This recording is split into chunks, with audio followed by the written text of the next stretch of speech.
ഇപ്പോൾ ഏറ്റവും അധികം ആൾക്കാർ വന്ന് പറയുന്ന പ്രശ്നം, പാസഞ്ചേഴ്സ് പറയുന്നത് 1 ലിറ്റർ ബോട്ടിലാണ് വെള്ളമായിട്ട് നമ്മുടെ കയ്യിൽ തരുന്നത്. എല്ലാവരും ഇന്നലെയും കൂടി ഞാൻ അങ്ങോട്ട് പോയ വന്ദേ ഭാരതിലും ഫ്ലാഗ് ഓഫ് ചടങ്ങിന് വേണ്ടി എനിക്ക് തൃശ്ശൂർ സ്റ്റേഷനാണ് പ്രൈം മിനിസ്റ്റർ ഡെപ്യൂട്ട് ചെയ്തിരുന്നത് തന്നെ.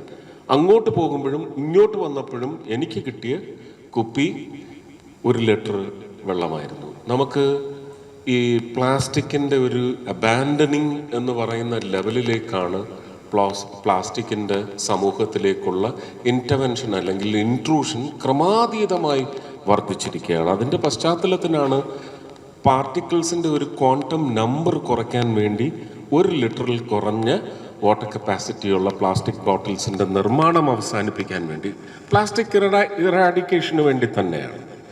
അപ്പോൾ 1 ലിറ്റർ വെള്ളം തരുന്നതിനകത്തുനിന്ന് ഒരു സിപ്പൊക്കെ പൊട്ടിച്ച് കുടിച്ചിട്ട് അവിടെ വയ്ക്കുകയാണ്. ഇത് മുഴുവൻ തിരുവനന്തപുരം സെൻട്രൽ സ്റ്റേഷനിലെത്തുമ്പോൾ അല്ലെങ്കിൽ മംഗളൂരു അവിടുത്തെ സ്റ്റേഷനിലെത്തുമ്പോഴേക്കും ഈ വെള്ളം പിന്നെ ആർക്കും കുടിക്കാനൊക്കത്തില്ല, ആരും കുടിക്കില്ല. ഹെൽത്ത് റീസൺസ് ആണ്.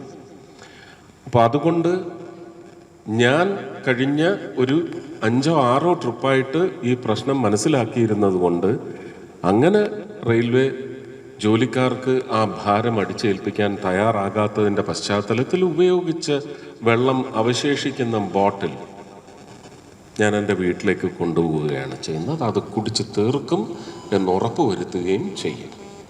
എൻ്റെ വീട്ടിലുള്ളവർ പോലും അത് ഷെയർ ചെയ്യണമെന്നൊന്നും നിർബന്ധിക്കാനൊക്കത്തില്ല, പക്ഷേ പിള്ളേരൊക്കെ അതിൽ നിന്ന് എടുത്ത് കുടിക്കും. ഈ ഒരു ഐഡിയ അവരോട് പറഞ്ഞിട്ടുണ്ട്. എൻ്റെ ആഗ്രഹം, നിങ്ങളിതിൻ്റെ പതാക വാഹകരാവണം.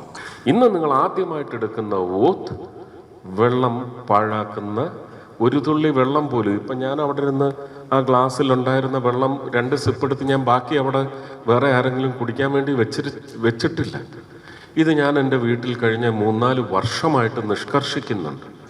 ജ്യൂസൊക്കെ ഒരു മാനേഴ്സിൻ്റെ ഭാഗമായിട്ട് നമ്മൾ കൊടുത്തു കഴിഞ്ഞാൽ അല്പം താഴെ വെച്ചേക്കും, ചായ അല്പം താഴെ വെച്ചേക്കും. ഞാൻ പറയും, ഇല്ല, അത് ഊറ്റി കുടിക്കണം.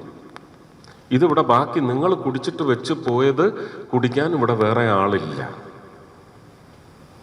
എൻ്റെ നായക്കുട്ടികൾക്ക് പോലും ഞാനത് കൊടുക്കില്ല. അതുകൊണ്ടത് കുടിച്ച് തീർക്കണം എന്ന് നിഷ്കർഷിക്കാറുണ്ട്. ഇതിനകത്തൊന്നും ഒരു അടിച്ചേൽപ്പിക്കലും ഇല്ല.